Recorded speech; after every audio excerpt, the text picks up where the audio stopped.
April meeting of the Ann Arbor Energy Commission to order at about 10 after 6. Will you call the roll, please? Sure. Councilmember Hayner? Here. Councilmember Eden? Here. Commissioner Lunsky? Here.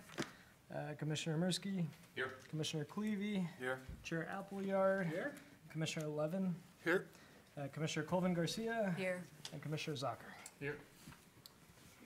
I'll call for a motion to approve the agenda. So moved. Second. Any discussion on the agenda? Anything anyone would like to add? If not, I'll call for approval of the vote. All in favor? Aye. Aye. Opposed? Approval of the minutes. We have minutes from the March meeting. I move to approve the minutes. Do I hear a second? I'll second. Thank you. Any discussion on the minutes? Hearing none. All in favor? Aye. Aye. Opposed? Public input. We have some public. Do we have any input? If you'd like to say anything about related to energy in the community, you come up before the microphone and you'll have 3 minutes. Seeing no movement, I will call the public input portion closed. And we will move on to energy report. Great. Yeah, we have a lot of exciting things going on with the Energy Office, so I guess we'll get started here. Fire station number 6, crowdfunding is now live. So we have a crowdfunding campaign Yes. that we put together to try to raise some of the money for the solar panels on fire station number 6. So if you haven't checked it out, please go ahead and take a look. We also have a volunteer solar component of it as well. So if anyone from the audience or anyone at home would like to go ahead and join us in putting solar up on fire station 6, please contact us and we'll point you in the right direction. Do you want to announce the URL for that? Sure. Do you? That's the volunteer site? Or not, I'm sorry. Yeah, so there's two different, one is a crowdfunding campaign, and then the second one is kind of more of a volunteer side of it, so, yeah. Is it on the same URL? You know, I don't have the URL with me. I don't know if you guys, if anyone has. I looked at It's it today, I didn't see that. Patronicity / fire station solar? Okay. But I didn't see the volunteer No, link. no, that, Oh. I think you're supposed to contact us. Yes, yeah, you Okay. contact us All right, for okay. volunteer solar. Okay. We also have solar power hours. So we already had one of the power hours that happened at the senior center in Burns Park. It went really well. Kind of just informing the public about opportunities on the energy efficiency side, as well as some opportunities with solar installation. So if anyone's interested in installing solar, we had some solar installers there. Really helpful to have the community kind of talk to the solar installers and look at the potential for their own homes. 47 total attendees. 47 total attendees. So yeah, it was a good turnout. We have 2 more, one coming up April 11th, so that's this Thursday at Slauson Middle School at 6 p.m. And then the last one's at Cobblestone Farm at 6 p.m., April 29th. All right. There's also a sustainability forum coming up April 18th. It focuses on race and class equity. And it's occurring at the downtown library at 7 p.m. Let's see, finally we have Earth Day. So Ann Arbor's Earth Day at Leslie Science and Nature Center, April 28th from 12 p.m. to 4 p.m. It's a very family-oriented event. It's a lot of fun, so anyone who can come out and join us would be great. Bring the kids. Yeah, bring your kids. All right, I think that does it for me. The Mayor's Green Fair? Yeah, What's Mayor's Green Fair, so that's a little bit further out, but I guess it's good just to have on the radar. June 14th will be Mayor's Green Fair, our annual Green Fair. Usually there's tables relating to sustainability.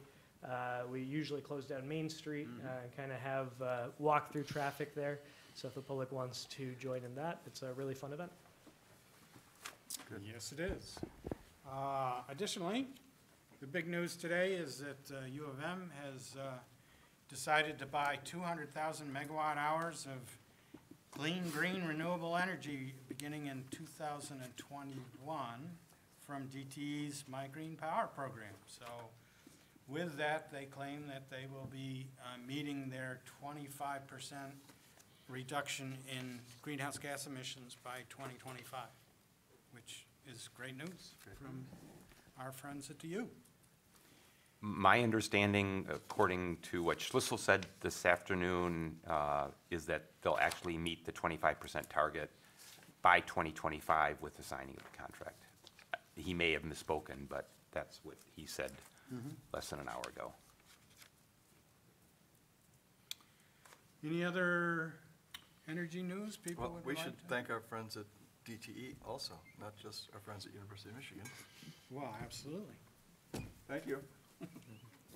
One other thing that may be of interest, I just came from his town hall type event, and there was a question regarding, well, there were lots of questions, but the one that I think is most relevant to us was the question was, would the university consider being responsible and accountable for greenhouse gas emissions to U of M-related travel?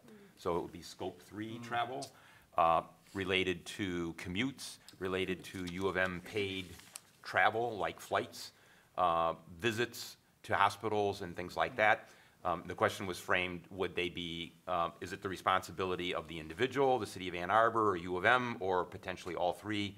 And why doesn't U of M include it right now? And he indicated that from his perspective, the U of M should be responsible and accountable for that to some degree in a shared kind of thing. So that really, I think, is important in that it opens up the door for U of M being or having shared responsibility for that. And I think that opens up the door for lots of other things in terms of traffic and parking and all the other kinds of things that drive behaviors that lead to transportation-related greenhouse gas emissions. So I think that's a positive opening of the door.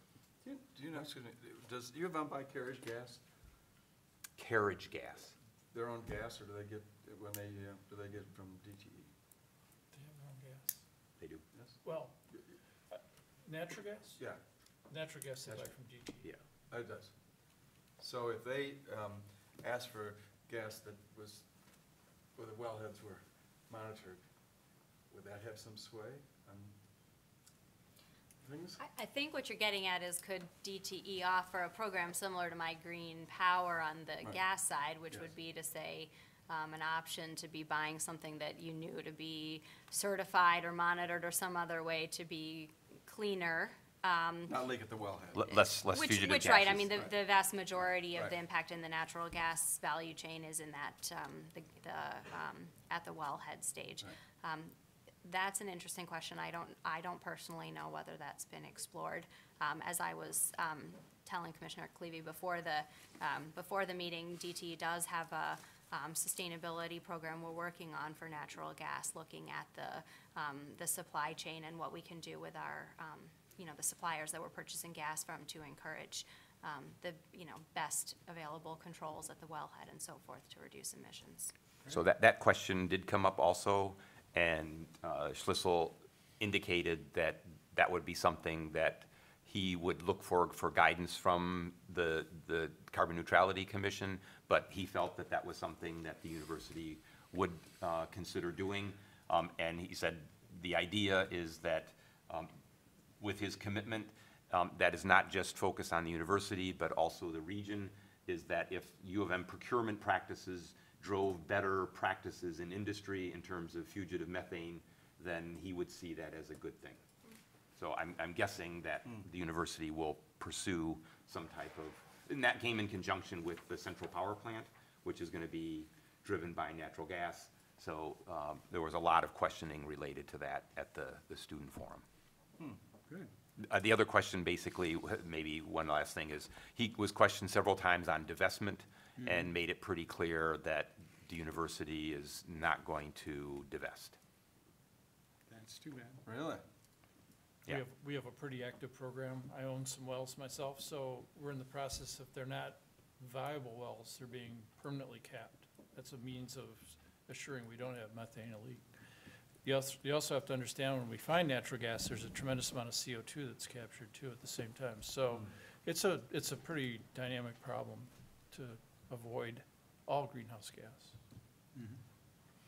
But isn't it true that with regards to gas, most of the emissions-related problems are wellhead, at the wellhead as opposed to buying it by the utility or the consumer's use of it? Yeah, probably. Capturing.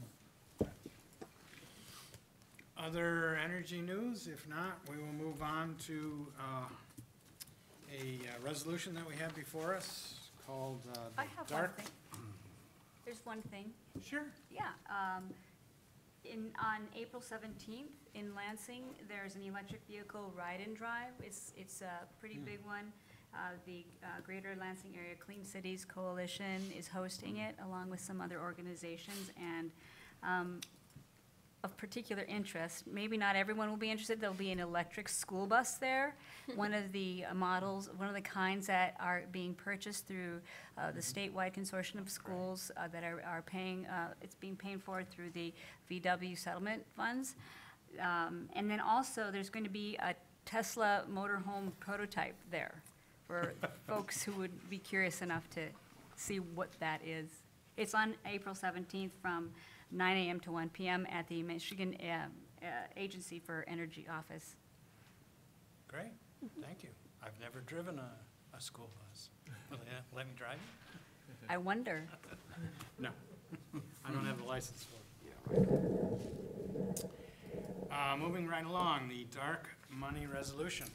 Who would like to, John?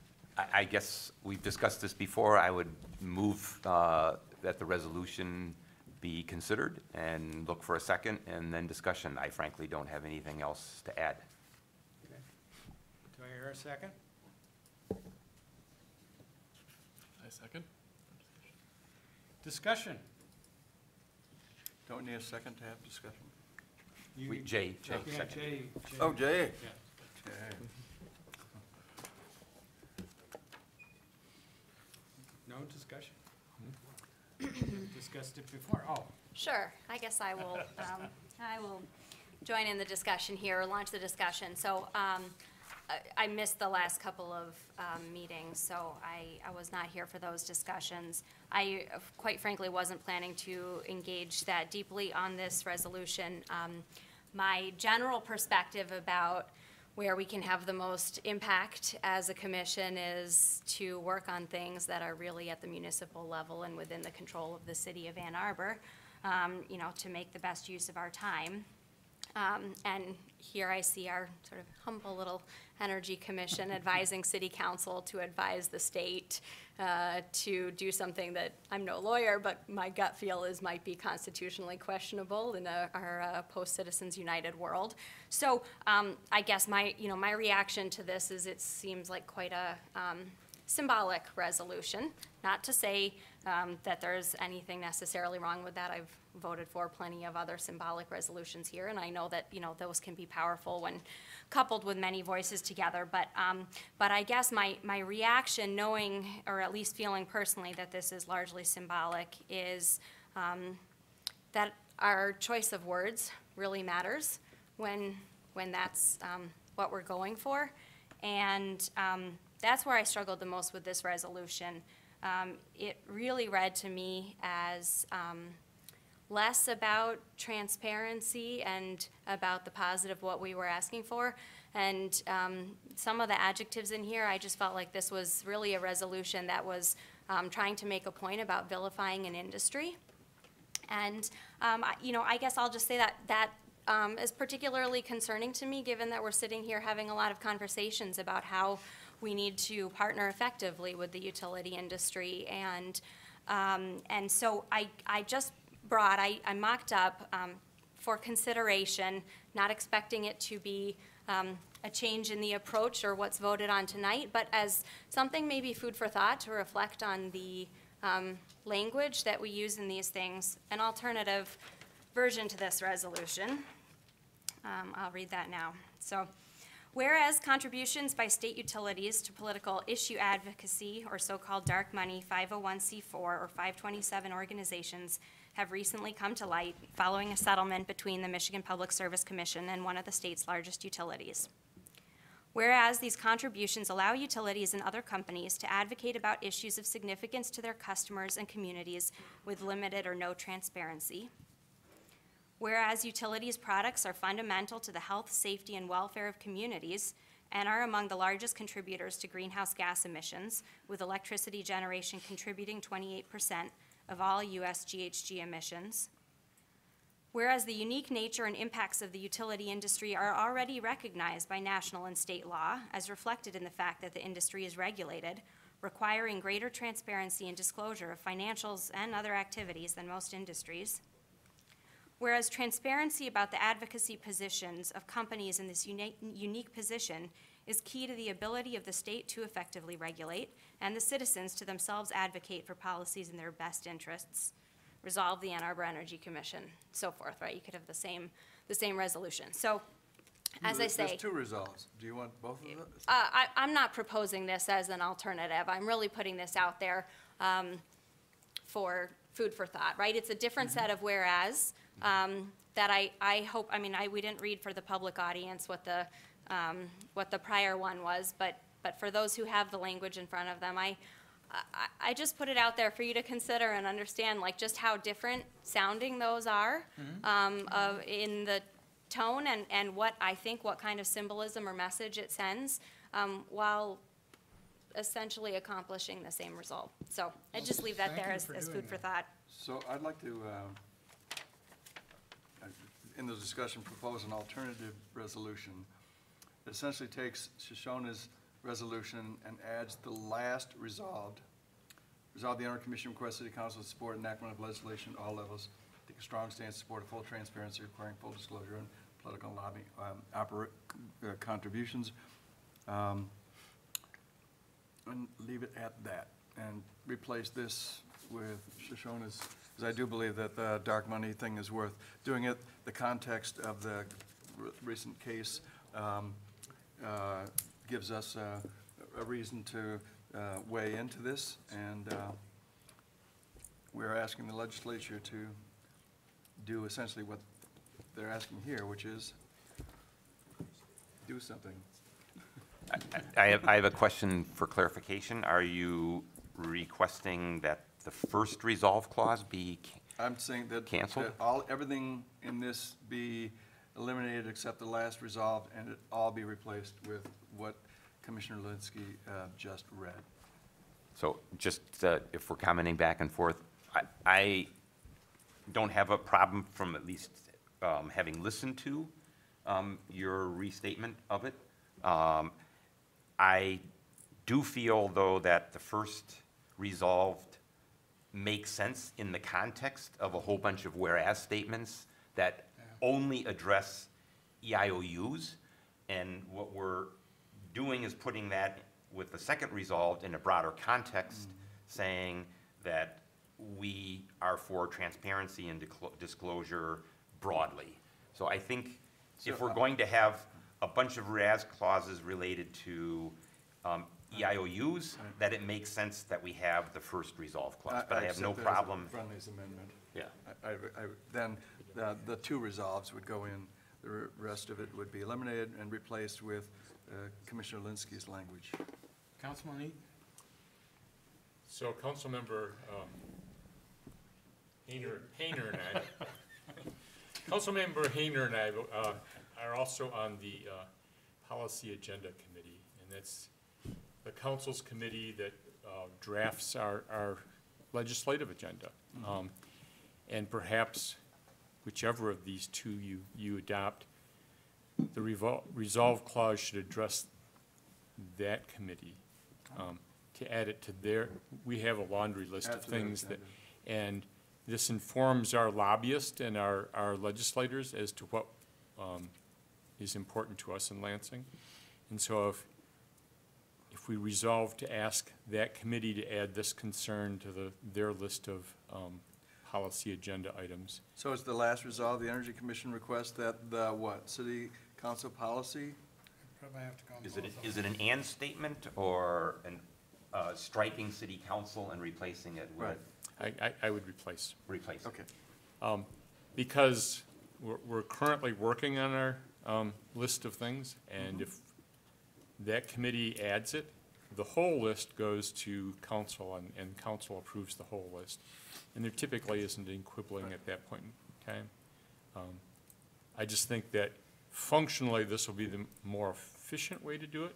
Right. And I don't have a preference as to which way you word it. No. I would be more cautious. If we were taking it to council, the harshness that she observed might not play well there. But if we're just taking it over to the Policy Agenda Committee, I don't have a preference there, but, you know, it might be good practice for us to be well-mannered. So is that the only change? The Energy Commission requests the Policy Agenda Committee to support the enactment of legislation or consider the enactment? It says support? I would say support. Okay, great. Okay, Do you have any, Dan? I'll accept that. Raise your hand if you do. Does that eliminate the first resolve, which I think you want to actually keep that because of its Yeah, you want to keep that, specificity? yeah. And again, I don't have a preference there, but again, I would direct it towards the Agenda Policy Committee and not the City Council. Well, ultimately, we need the city council to do that, so, and that, the way we're getting to the first resolve is the last resolve, right? Maybe we should say supports. Resolve the Energy Commission supports a formal, let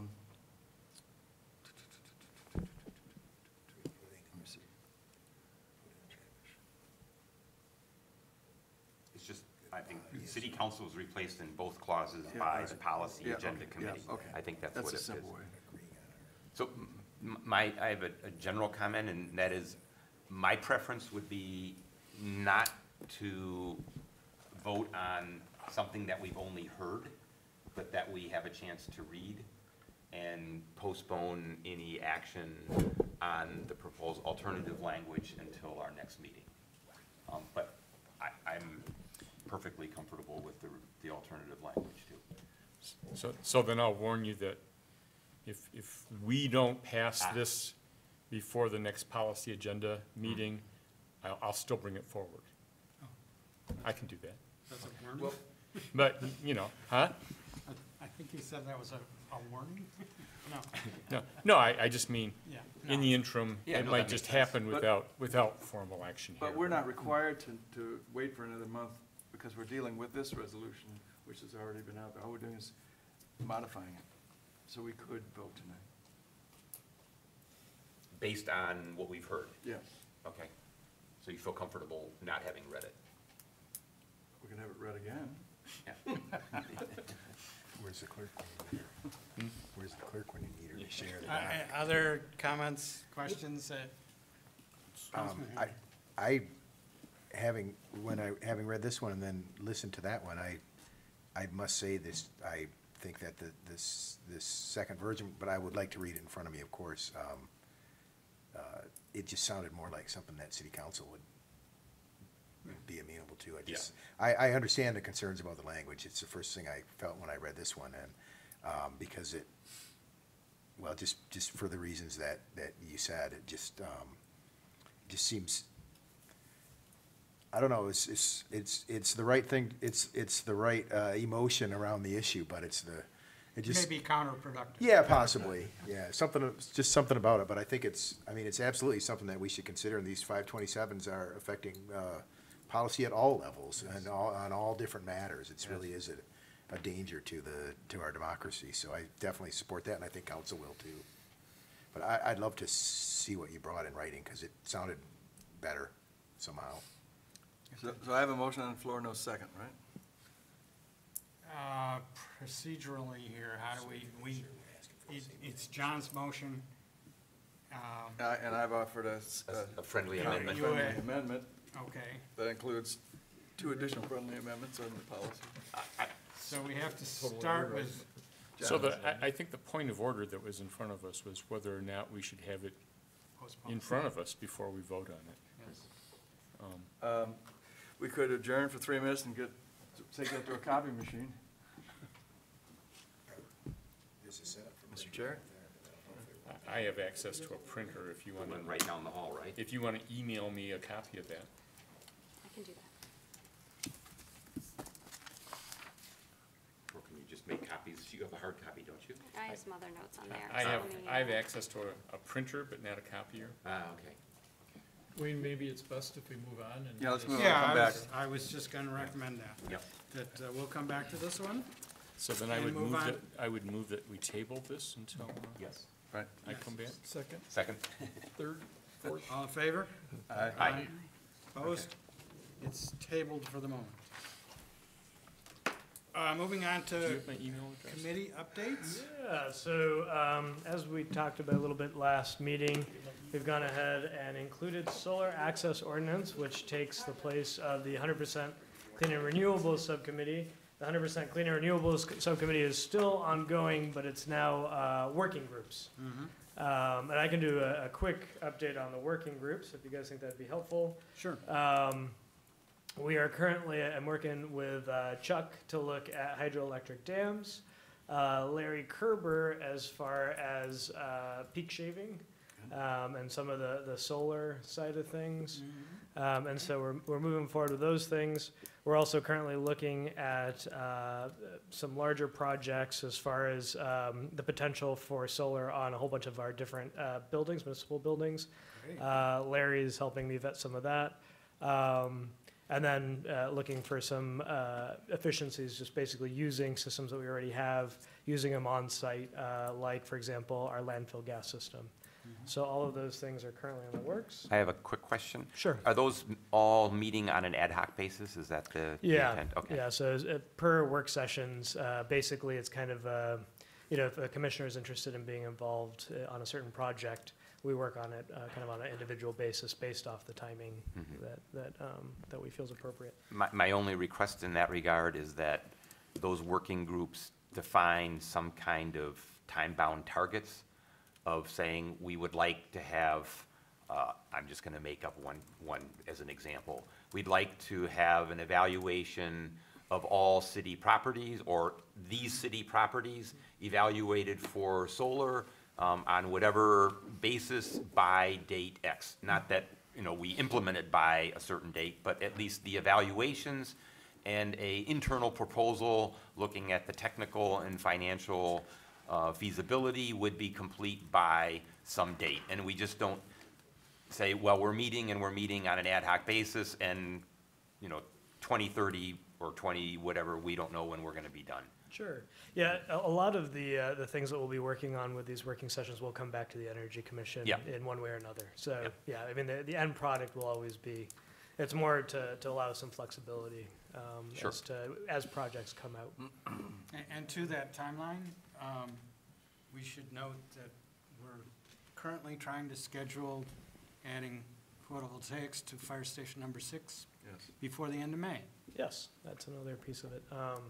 We do have, and Chuck, we'll have to talk a little bit afterwards, but things are moving as far as Yeah. permitting and making sure that we have the right inspections.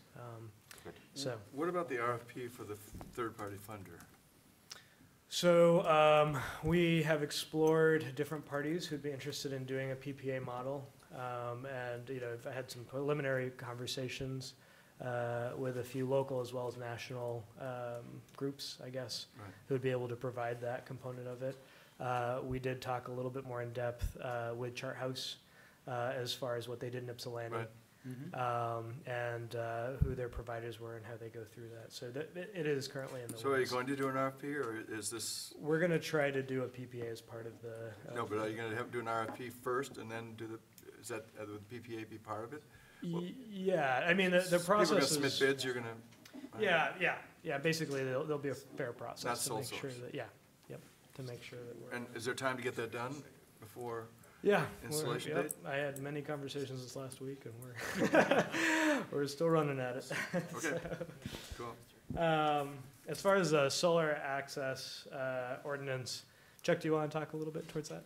Yeah, so we announced at the workshop we had last month, we had a timeline wherein we are attempting to have a solar access solution, I'll just call it that, whether it's an ordinance or whether it's something else of some recommendation going back to planning commission, back to council at some point, probably in the November timeline this year. We set out some interim milestones to accommodate John's SMART goal concept, which is, we wanted to have a committee formed sometime this month. I don't think we formally reached out to the commission, so I'm always looking for volunteers to support this. Obviously, I've got a lot of momentum behind this, and there's a fair amount of research that's been done. I have a lot of community members who have actually contacted me and said, smart idea, let's do it. It was in the newspaper, if you read the Ann Arbor News a few weeks ago. So any commission member that wants to participate in this, I think it'll be kind of fun. It'll be proactive. It won't take a lot of time. I think by stretching it over a year, we'll have good enough time to pull it all together. We are going to fit in as many of the offices within the city as we can, sustainability, the legal department, et cetera. So good plan in place, I think, to get to the finish line. I'm not sure we'll have an easy solution at the end of the day, but it's difficult to put it together, something that's not a barrier to growth, not a barrier to vertical construction, and yet protects what is built. And that's our main focus. It's not so much, becoming a turf war where we actually carve out portions of the city you can't build in because we have these solar access requirements. So it'll be a friendly type approach, but it'll also protect investment. Any volunteers? I'd love to take names I'll down. volunteer. Mark and Wayne, okay, Yeah. sounds great. Josh has got that. Yeah, it'd be fun. We have met once already. We talked about how to publish documents up to the website, so we already have some things up there. And I will send a set of update to the commission, so everybody's on the same page, communicating all these goals and what we're trying to accomplish right after this meeting. So that's Great. kind of an update. Wonderful, So thank moving. you.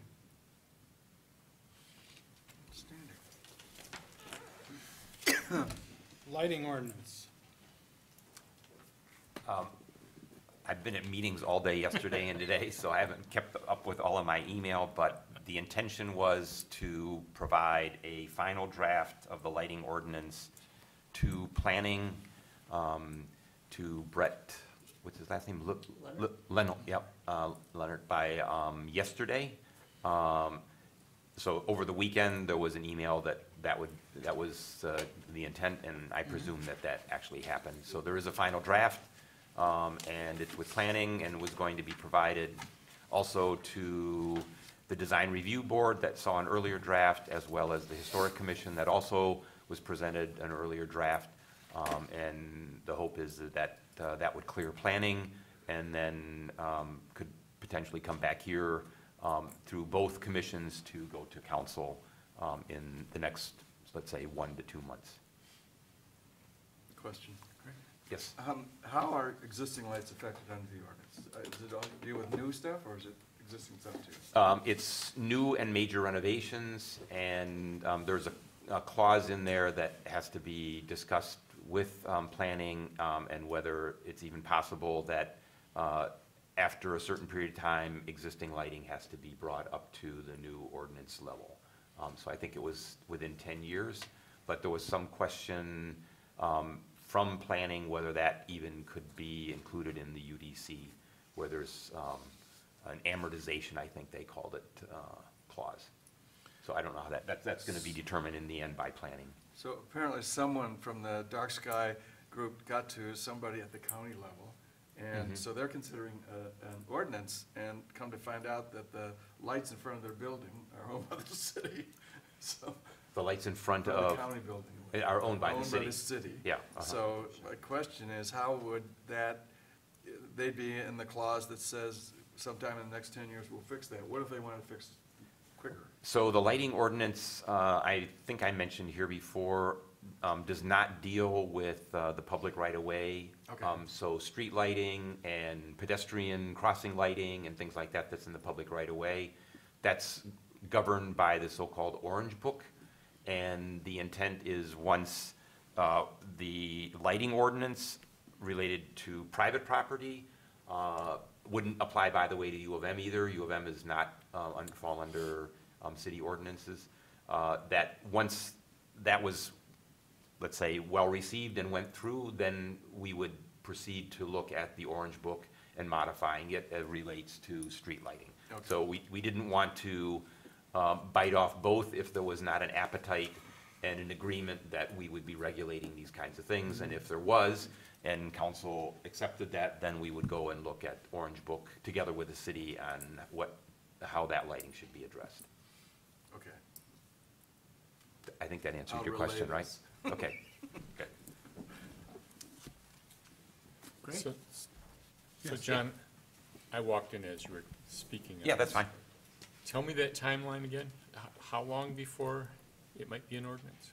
Well, it's in final draft, sent to planning, and as I mentioned, it's also going to the Design Review Board for comment, as well as the Historic Commission. So that would be funneled back through planning, and I just surmise that potentially within 1 to 2 months, something might be able to go in front of council. I don't know if that's unrealistic or not, but the Planning Commission has already seen, I had a presentation on the general concept of a lighting ordinance. We met with both planning as well as with Brett. They saw an earlier version of the draft roughly a month ago, maybe 5 or 6 weeks ago. There was a lot of detailed comments that were then revised in the latest draft that they received on Monday. And the reason I ask is I would like to see the city move forward quicker than in our own purchases than in our regulation of other people's purchases. And a month ago, we let out, or we signed a Yeah, we talked contract about for that. this year's street lighting, Right. and it doesn't include any of these considerations. So if in this ordinance that you're building, there's a set of criteria or guidelines or whatever it might be, that we could start putting into RFPs as we purchase lighting for whatever purpose.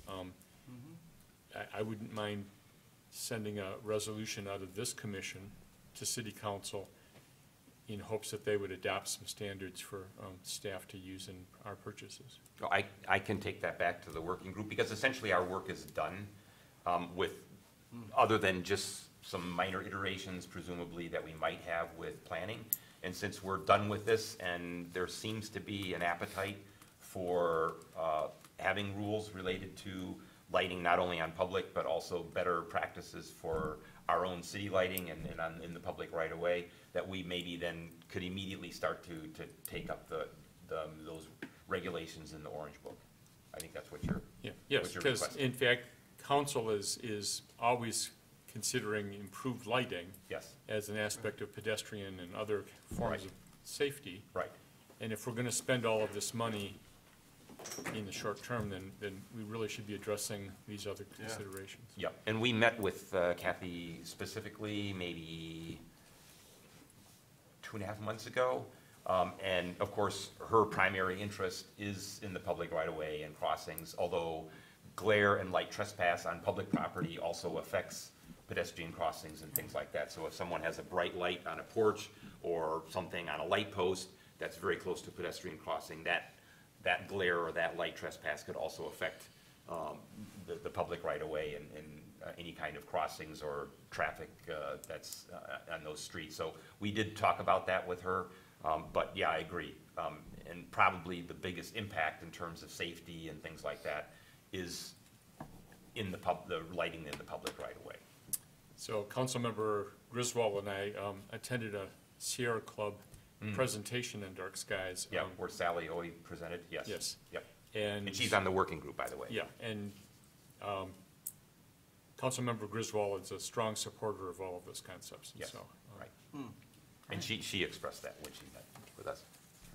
So I'll definitely take that back, and I'll address her and the other 2 people that are on the working group, both of whom serve on the planning commission. So I think hopefully that'll pave the way through the planning group, but that we then start looking at that right away. Yes?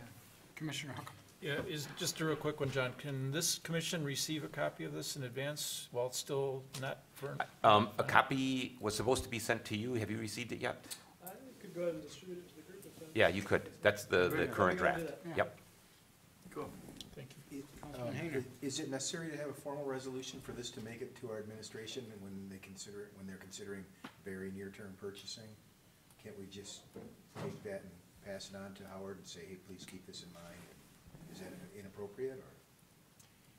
The problem is that the lighting specifications in this are very different than it would be in the public right away, because the lighting is generally different. I mean, some basic concepts will apply, like fully shielded and things like that, but especially things like pedestrian crossings and lighting near pedestrian crossings that might be affected, I think it's gonna be very different. I was on the committee, but frankly, I'm a layperson, so that's my sense. I did take the hint from Councilman Eaton 2 meetings ago about the $500,000 in purchases roughly, and I mentioned that to the city administrator when I met with him, where I meet with him every other week, and alerted him to the concern that we all shared, that we're proceeding to replace city lighting with potentially substandard lighting, and that doesn't really make sense. So he acknowledged that, and I had the sense that he was going to address it, but I don't know if that actually happened.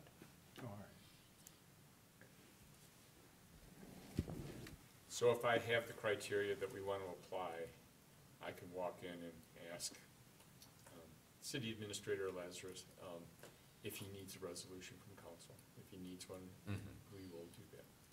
Yeah, I would assume that it comes down to lumens, so as long as that you have to have a certain amount of lighting for safety and crosswalk and stuff like that.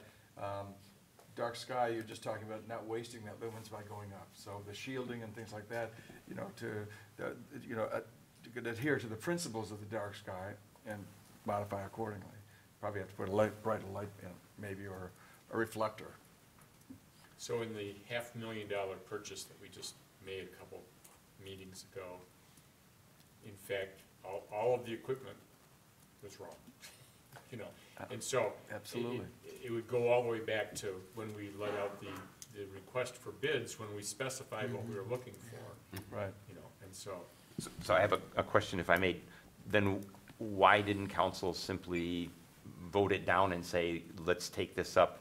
I mean, was there an urgency for this lighting? Could it have been delayed, I'm just gonna make up something, until August, where maybe we would have had something that maybe was 99% of the way there or 90% of the way there? I'm just wondering if that was even discussed. I wonder if that one just slipped by us on the consent agenda. I believe that I asked the questions as to whether a delay in approving the contract would delay the construction. I mean, we're weighing two separate set of values. Yes. We want the extra lighting for safety, but we don't want to light up the sky, and those are two separate things. Yep.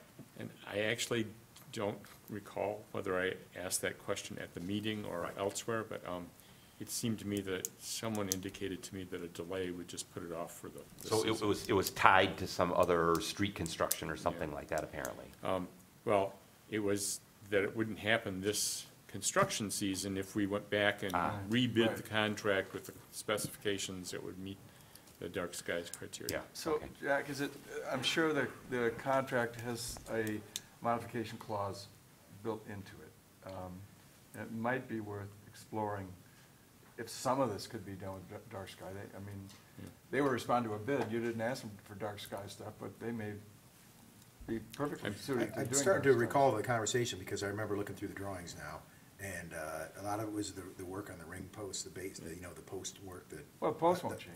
Right, exactly, and I remember this It's just the- conversation now. it's just the head. And they were saying, well, we'll come back and get the right heads if we have to, so it's entirely possible that that may be It able may be to, worth it, to shuffle that order, as it were, as if, Right, they got a contract now, so all we're talking about is a modification, and they're adding price to it. that was the one with Raver. Of course they're gonna add a price. Maybe not. Maybe there'll be less dense lighting. Maybe there'll be less than. So I'll take it as an action item to see whether we can take this up right away and whether or not there's any ability to influence the current contract. Yes. Yep. Excellent. Great. Thanks for the reminder. Great, well, it's good that that's moving ahead, and I'm glad that you're gonna try and change things if you can on that current expenditure. On to the energy audit disclosure ordinance. Yeah, so Councilmember Hayner, Commissioner Mursky and I met, and we talked a little bit about the disclosure. We also had I had a conversation with Portland concerning their ordinance. We had a few questions as far as enforcement. There's a few things as far as condominiums as well. So we got a lot of those questions answered. We went over those Right. as well. So yeah, I thought it was a very successful meeting. Very, yeah, productive. Cool. And we'll be meeting again. Yep. EV readiness.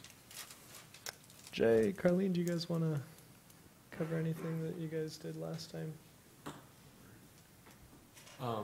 It's basically we worked through, reviewed the work plan that was put together by Emily in the Office of Sustainability, I believe, and we talked about it was more of a holistic EV work plan, maybe. So we talked about kind of separating out the specific kind of EV ordinance stuff that we were trying to work on the infrastructure side, then from the maybe more aggressive kind of implementation side, I guess. So we're gonna go back and kind of separate those out, and then what else we talk about this week? Last week, yeah. Basically, and kind of separating out those two different timelines, trying to get our timeline on the infrastructure ordinance within this year was kind of the target, or within about 12 months. If I could, I'd just like to make a general remark about the EV situation. I've had several constituents ask me to ask the DDA to install more electric vehicle parking in our parking structures, especially on Forest. Apparently, there's a total absence of EV infrastructure at the Forest Street structure that is sorely needed.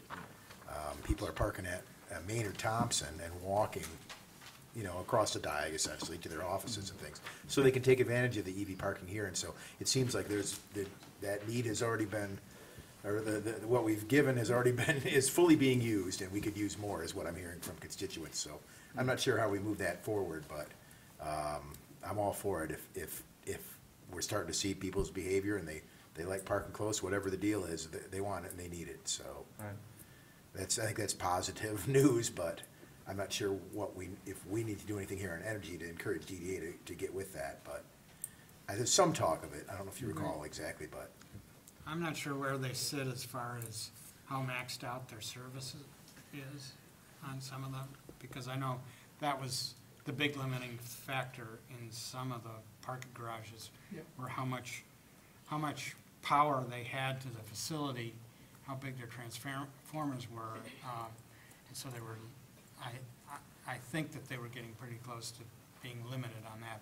We could Really? potentially bring Dave Conkle in, and I'm sure he knows, he was the one that dealt with it, and We worked on it too, and we couldn't put things like storage in because the feeders are just tapped and maxed out. So as soon as you reach that situation, you start adding type 2 chargers. Now you're looking at reconductoring the whole facility, and now you're talking about a pretty big expense. So DDA would have to look at budgeting for a conversion with adding any more than 2 or 3 spots would be probably pretty tough from experience. So if you've not done it from day one, hard to retrofit. So it's 240, it's just a bunch of 240s out there, right? There probably is, but the conductor's feeding all that infrastructure. and I'm not sure what's being done, they're adding floors to the Ann parking garage, and I don't know whether they're doing anything with the service and the capacity there, or whether we could add some at that point. Yeah, Dave's got the records, I Yeah. don't. So we could certainly ask him to come and speak to us at the next meeting. Another Maybe I should shoot suggestion, him an email. sorry. No, go. Another suggestion I think we had early on was to maybe bring someone from the DDA onto the EV ordinance subcommittee, just to be able, because, it seems like the DDA is such a large part of EV charging, especially when it comes to commercial downtown area. So that's something I could definitely talk to Emily about, seeing if we can find someone to join Okay. the subcommittee as well. That would be helpful. So we've been urging the DDA for some time to install solar panels. and it is a consideration in the expansion of the Ann Street parking structure. But that's a couple years down the road, I think. But certainly if they start installing solar, then you have that capacity to charge vehicles during the day just off from your solar panels, I would hope. But I don't know. Yeah, it's a little difficult because you never know when the sun's gonna shine or not. Well, Intermittency. are they doing batteries though? No. With it? No. Was that, no. Well, actually, they're not doing anything at all yet. So, They're doing it in the surface lot. yeah, they did install a small Yeah. installation as a test, on a surface lot. And that was, I think, 2 years or more ago. And they haven't moved forward on any other solar installation. But they have promised that the expansion to the Ann Street parking structure will have the structural capacity to install solar panels. I mean, they'll design it in, rather than retrofitting it after they do it. So that's a positive, but it's not the same as including solar panels in the reconstruction, so. You know, it occurs to me that the county is leasing a large portion of that structure currently, which is one of the reasons that we need an expansion, and perhaps the county would be interested in moving their electric vehicle parkers up to the top or something to, you know. The county's is doing a environmental climate action plan right now. And that's Yeah. one of the things that we're looking at is those kinds of options. So I'd say that the answer is yes. Good. And of course, we will want to make sure that if we put solar up there, that it didn't get shaded by a building Oh, yeah, building. after we got it up there. So I we think might that's have to that look a access little on bit P1, isn't it? at solar access on I think the, if you add 3 floors to that particular structure, it's gonna be taller than most anything they build in that neighborhood, but I've been well, wrong one, before. one North Main is probably still taller Yeah, by quite a bit, but. And, well, I guess there probably isn't anything else that, they could do something to the east that would shade it We'd go in the to morning, 5 on a but brown it'd be wall. okay. That's why we're waiting on Commissioner Hookham's solar access yeah, solution. I feel the pressure, John. We got a bigger committee now, so we can speed up. That's all right, Okay. I like it. Moving right along, outreach to schools. Okay, so in December of 2018, the Board of Education, the Ann Arbor Public Schools Board of Education adopted the Board Policy 8000, which is the numerical code for their environmental sustainability section that they're adding to the policy. And I'll just read you the statement. So, the Ann Arbor Public Schools recognizes that climate change is real, increasing, and caused by human activity, and the Ann Arbor community is committed to practices that support a healthy environment for present and future generations, and the district has a responsibility to help prepare current and future generations to respond to climate change through the reduction of harmful human activities, the promotion of human activities that restore the environment, and the development of strategies to adapt to climate change. So the district will support the prioritization of environmental sustainability education that prepares present and future generations to become thoughtful stewards of the environment, and developing student leaders prepared to succeed in an uncertain climate change future, and maintaining and operating district buildings and grounds that reduce the environmental impact of human activities, promote the restoration of the environment, and adapt to climate change, and building and enhancing partnerships that support the Ann Arbor community's environmental principles. Wow. The superintendent and/or designees will report annually to the Board of Education on activities related to this policy. So in May of 2018, the district formed the Environment and Sustainability Advisory Committee, of which I was a member. And in March, we wrapped up work on recommendations for comprehensive sustainability actions.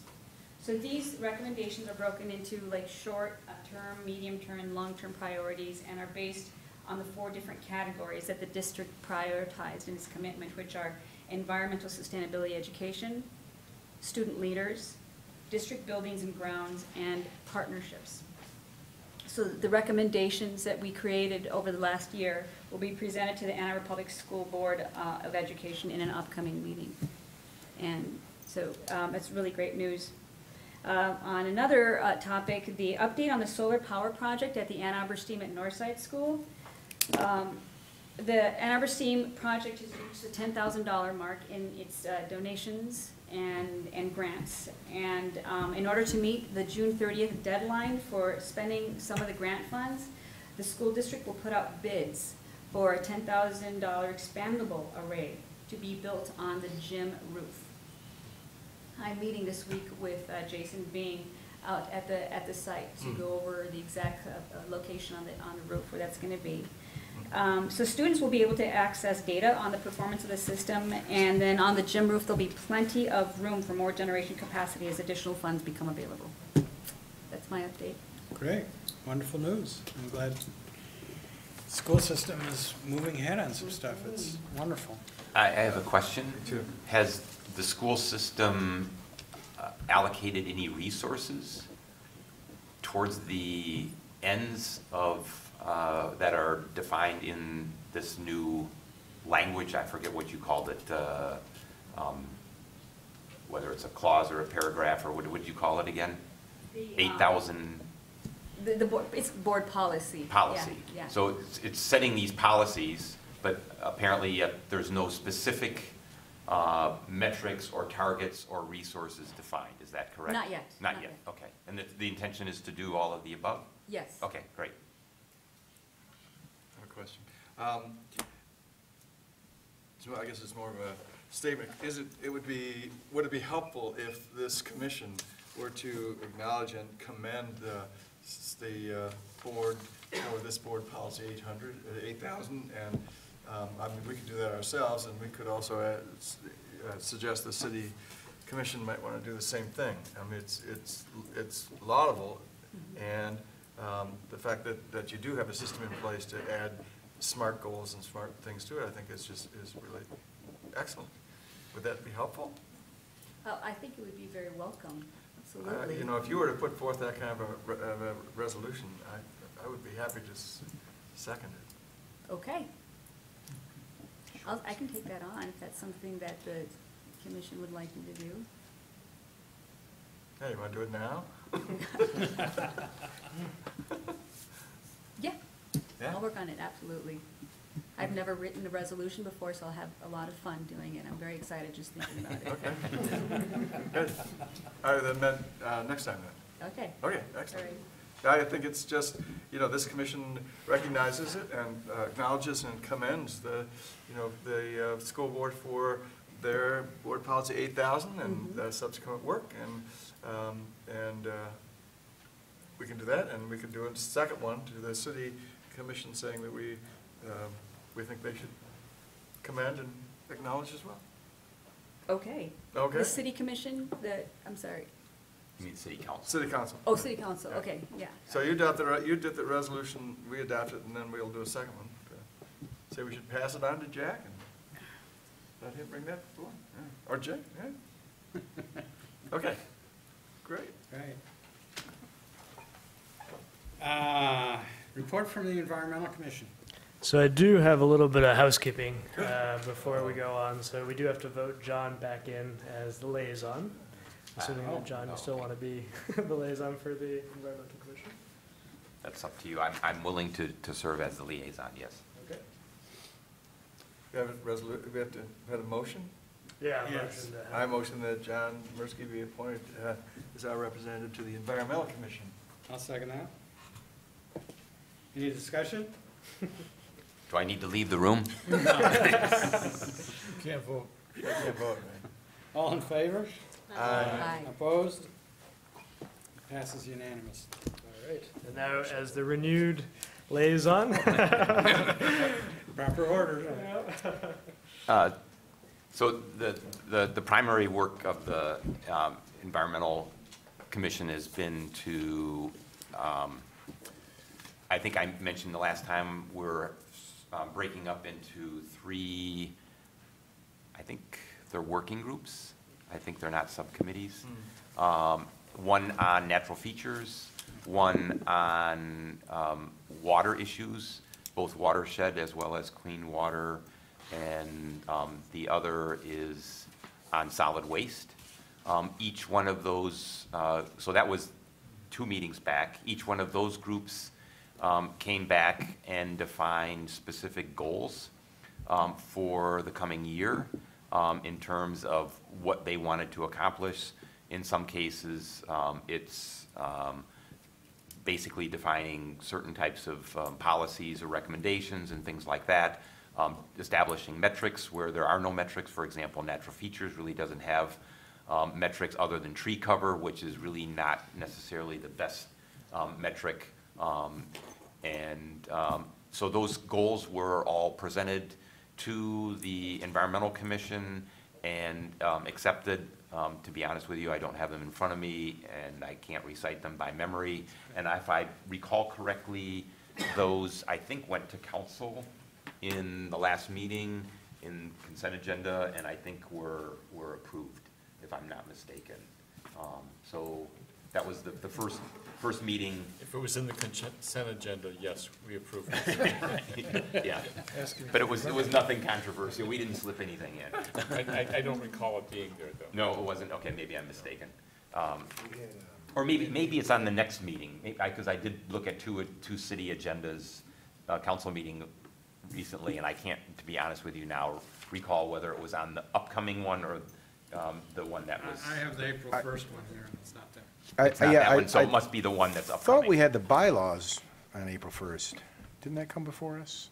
I think that was Pat. Was that PAC? Okay. In any case, they need to go in front of council, and if I'm mistaken, then they'll probably be the next meeting, because those have now been approved by the Environmental Commission. And if anybody's interested, then let me know and I can get them to you. And just maybe one other thing related to Environmental Commission, the next Solid Waste Advisory Committee meeting is on April 23rd, I believe, and we're supposed to get recommendations from the city and Aptum in advance of that meeting, what they're going to recommend in the Solid Waste Resource Management Plan update. So the intent is that those on the advisory committee can review those, and we can have a lot of dialogue in that meeting before final action is taken in the last advisory committee meeting in May, and then all the recommendations are supposed to be finalized and presented, I think, end of June or beginning of July. Great. So I can't tell you what those are yet because I haven't seen them, but we will get them, and I can report on some of those then in the next meeting in the beginning of May. Great. Well, let's go back to what was formerly known as the dark money resolution. Just want to be clear, because we've been talking about different terms, that dark money is bad and dark sky money is good. So we just keep these.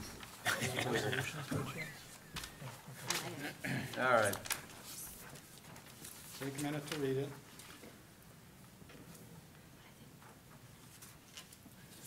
Do you want me to read this into the record?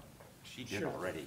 Well, yeah, she did all right. The only confusion we have is the resolutions aren't on the bottom of the new Right. version. So We are have to they add are they the those two same as the things. old? Yeah. Right. Well, except with the change that city council is now replaced by Okay. the policy Right. agenda committee Committee, yeah, in both results clauses. in both resolve clauses. Can I ask just a question about it generally? What, it says in the first whereas clause, the Michigan Public Service Commission and one of the state's largest utilities, what settlement's that referring to specifically? I couldn't. Well, I'm sorry, what settlement is that referring to? Oh, That was a settlement between the MPSC right. and Consumers Energy. Where Consumers Energy agreed for 1 year to. 18 months, I believe. 18 months to not give money to these organizations. I'll have But to look into that. it was limited just to Consumers Energy. Okay. Thank you. I guess I do have, you know, a question on the resolved clause. I wasn't trying to adjust that, but, I just noticed now, I mean, it says like EIOUs and their parent companies, right, which refers to electric investor-owned utilities. That's what that stands for. Not sure if there was a rationale behind kind of specifically talking about EIOUs or, I mean, because there's other utilities that are not electric utilities, for example, right? That's a And good so point. anyways, I don't know what the thinking was in this space, but. Well, maybe we Well- just say prohibiting, instead of monopoly EIOUs, prohibiting regulated utilities and Can- their parent companies? Can we ask someone to speak from the public? Because the original draft came from one of the people in the public, and maybe we can get at least some. Well, if we just eliminated the E's, Uh-huh. so and it just- was Owned investor-owned electric. regulated utilities, I Yes. think. Yes. Are we Yeah. also worried about MPPA? I mean, they have lobbying funds that are out there as well. I mean, the problem I have with this is, I think it was raised once, it is focused on two companies. Where the reality of this dark money is massive. It's Right. 527s on steroids. Yeah. So should we be focused on 527s on steroids in our resolution and just, or do we want to focus this on the electric industry or the gas industry or? Well, I guess well, I'm this- losing this- sight of why we're doing this. We're the Energy Commission, so we can't put it on steroids. But what's wrong with saying, you know, investor-owned, or, well, regulated utilities, that takes in the munis, and No, it doesn't. No, No. munis aren't. They're not regulated. they're regulated, They're not regulated. Yeah. they're not regulated. Yep.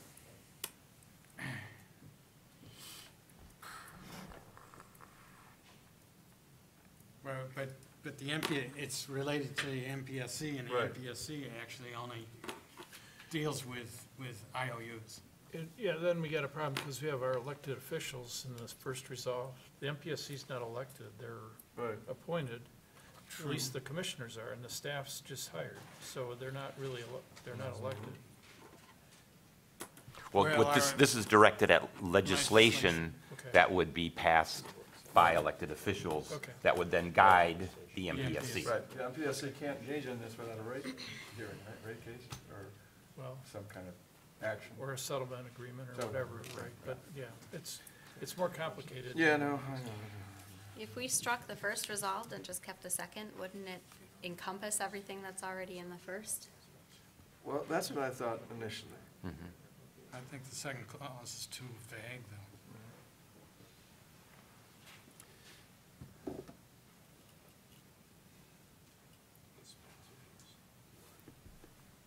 Yeah, it's not just the full disclosure, it's, don't do it. Legislation, all it takes, in support of full transparency and, You could expand the second clause then to say, prohibiting, right? yeah, right, And, you know, and/or requiring full disclosure, but you get rid of some of the complication right, in the right. first one. Prohibiting and/or full disclosure, transparency requiring, support for inhibiting. and/or- Prohibiting. Excuse me, prohibiting. Yeah, really. Throw sand in there, no, prohibiting. I recommend that we not do this on the fly. I mean, there's no urgency to this. And rather than people blurting out ideas and one person writing it down and then reading it aloud and so on and so Right. forth, I think it makes sense that, for example, Shoshana and I look at this and come up with one piece of paper that addresses the overall topic, and we bring it back. So, And- do you want me to withdraw it, or are we gonna withdraw the motion or table it? I mean, that would be the essence of my statement, that it would be withdrawn. Is that gonna make a difference as to, no? You can go ahead and postpone it to the next meeting. And if if we have a policy agenda meeting in the interim, I will bring this up. Okay. Yeah, you I have the won't have language, yeah. specifics, you know, Yep. but certainly we can communicate this to our Yeah, lobbyist. I mean, directionally, you know, between the two, what we're looking And at. actually, the sooner you send me a draft of this. That's true. The more informed I would be. Yep, Right. Cool. So do I hear a motion to postpone? so moved. Second. Any discussion? Not? All in favor? Aye. Opposed? Passes unanimously. Public input. We still have public out there. That's always good. Seem to be awake. If anyone would like to speak? I don't see any movement, so we'll call the public input portion closed and on for items for the next agenda. Obviously, we will have the dark money agenda, resolution on the agenda. We'll also have a update to greenhouse gas inventory. Yes. We've all been looking forward to for some time now. Do we get our DTE data? We did. We did, good, after, Took a little while, after a but- nasty gram, I understand. But we have the data now. So we'll be presenting on that. And then, Shoshana, are we doing also an update, do you know, from DTE?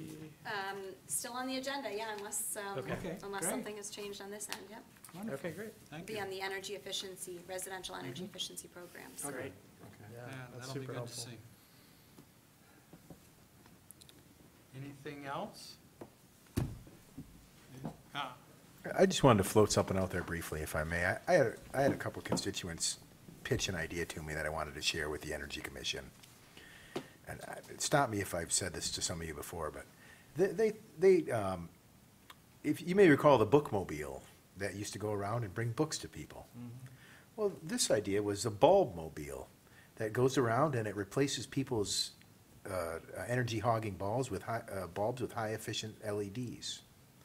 The bulbmobile, and you could schedule them to come over, and for a small fee, they would send someone over who knew how to do it safely and had the tools to do it, and could also drop off some other energy information to the homeowner. And I just want to throw that out there because it sounded like a pretty good idea to me. And I was at a thing earlier where Dr. Stoltz was giving away a grant. So there was some sustainability grants that the city's doing, and I wondered if, you know, it wouldn't be for me to do it, but it seemed like the kind of thing that might be perfectly appropriate for one of those sustainability grants and might really go a long way towards public education efforts and also really, you know, reducing energy use here in the city.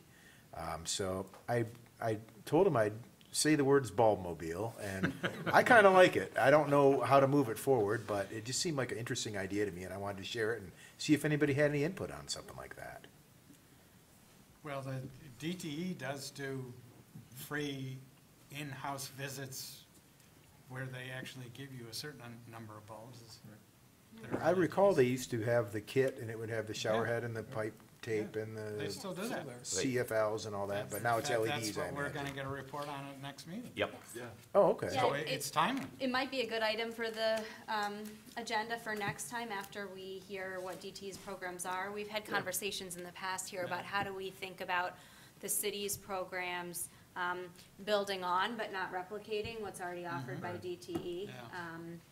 So that, you know, we're more efficient with our dollars. Okay. So maybe after we hear that, we can think about how that would You go. might want to invite the people who brought up that idea to come to the next Energy Commission meeting and hear the presentation by DTE. Yeah, I could do that. but in the interim, you can also inform them that they can call DTE and sign up for a home energy consultation, and the bulbmobile will come by along with other things like insulation for hot water pipes, I mean, a certain number of feet. If they don't have a programmable thermostat, I believe they still will replace that for free. So they offer a number, as well as shower heads. So a lot of what they're asking for is already in the program, and then we can talk after the presentation about how we might augment that and build on that. Okay, yeah, that's interesting. I remember that. I didn't know how active it still was, so I think that's a good time to speak to this again. They're required to have a certain percentage of energy reduction every year. 2% target. The only disadvantage is that, as was reported at least at that time, was that DTE has, as, well, we're talking about DTE primarily, at least for Ann Arbor, is they have a certain amount of money that comes from their rates, and I believe they said that they typically run out of that money in the fall. So if people wait and call in September or October, then they may get an answer, well, we're not conducting anymore. But if they were to act in the near term, they should be able to get in line and have the bulb mobile come by in the next several weeks. All right. But you're absolutely right that we need to do more outreach and education. Well, that was part of our conversation around this funding of sustainability, that the city is only responsible, we can only do so much for our own selves, our own buildings, and our own homes. But we know that, and so, yeah, I think that was sort of something that was sitting on the nexus of outreach and also, practicality, and the idea that it would have some nice graphics on the side of this truck just kind of appealed to me somehow, so. Councilman Eden. So Commissioner Mursky brought up the Environmental Commission work plan, and it is on our next agenda, but it's not an action item. Oh, it's not? Many things are sent to the council and end up at the end of the agenda, just as communications have been received. We're not gonna do anything with it. Okay. You're communicating to us what your intention is. Yeah. It takes no real approval or action on the part of the council to let you go do that. Thanks. Great. Right. Well, if there's nothing else, I will call this meeting adjourned at 26 minutes after 7.